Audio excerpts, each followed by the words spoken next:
சிலர் சாப்பாடை கடமைக்காக சாப்பிடுவார்கள்.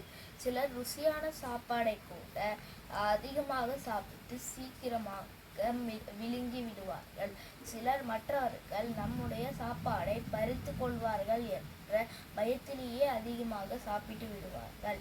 இப்பொழுது நாய்க்கு நாம் சாப்பாடு வைக்கிறோம் என்றால் அது சாப்பிட்டு கொண்டிருக்கும் பொழுது சாப்பாடு வைத்த நாமே அது கிட்டே போனால் அது ஒரு விதமான சத்தத்தை ஏற்படுத்தும்.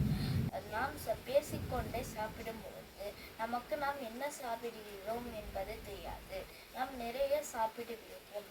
விழிப்புணர்வு இல்லாத போது சாப்பிடும் பொழுது சாப்பிட்டு திருப்தியே நமக்கு கிடைக்காது.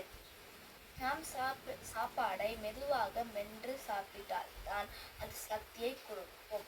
நாம் சாப்பாடு சாப்பிடுவதற்காக நேரத்தை ஒதுக்க வேண்டும். நேரத்தை ஒதுக்கினால்தான் சாப்பாடை மெதுவாக சாப்பிடும் பொழுது அது சக்தியை கொடுக்கும். அது உடல் முழுவதும் பரவும். அது உயிரியல் கடிகாரத்தை தட்டி எடுக்கும் பொழுது உயிரியல் கடிகாரம் சரியாக இயங்குவதற்கு அது உதவும்.